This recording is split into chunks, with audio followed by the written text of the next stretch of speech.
তোর থেকে বড় নেতা যখন দাঁড়িয়ে থাকবে একটা কথা বলবি না, একটা কথা বলবি না। যখন বড় নেতা থাকবে আপনারা একটু পিছিয়ে আসুন দেখি না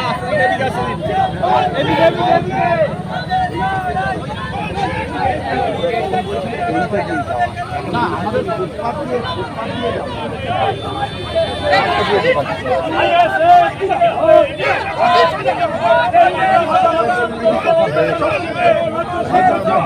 দেখতে পাচ্ছি মূলত আপনারা কি দাবি নিয়ে আজকে মিছিল প্রতিবাদ? শ্রমজীবী মানুষের পরিবার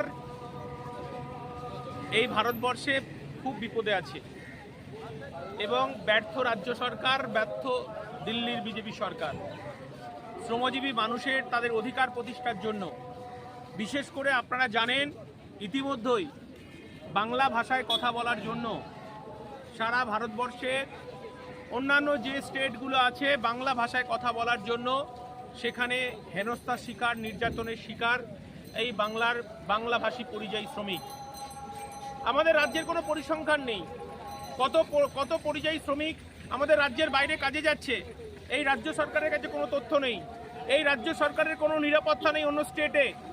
আমরা পরিষ্কার করে বলতে চাই, এই ভারতবর্ষের এক একটা স্টেটে এক একটা ভাষা।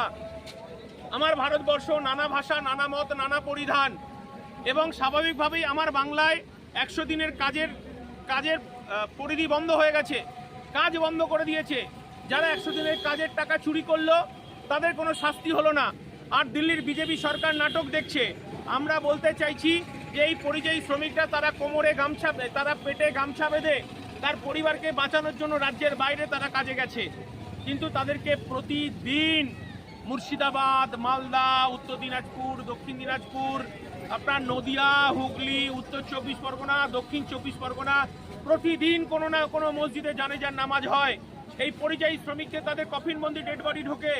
আমরা ইন্ডিয়ান সেকুলার ফ্রন্ট চাইছি রাজ্য সরকার অন্যান্য স্টেটে নোডাল অফিসার নিয়োগ করুক।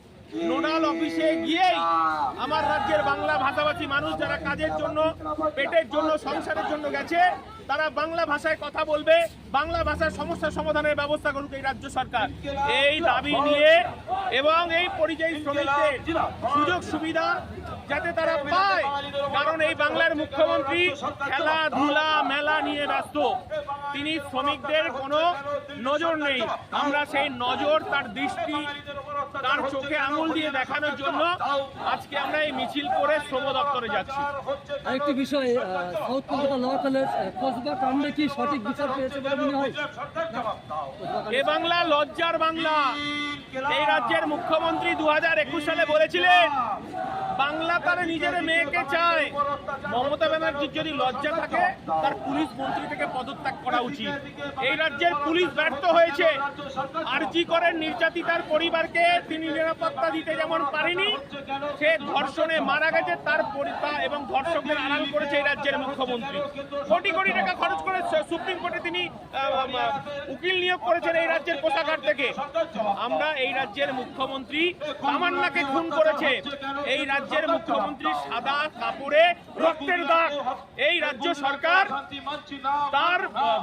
তার ক্যাডার বাহিনী আজকে বাংলার মহিলাদের উপর অত্যাচার নামিয়ে এনেছে এবং পুলিশ প্রশাসন ফুটো জগন্নাথ হয়ে আছে।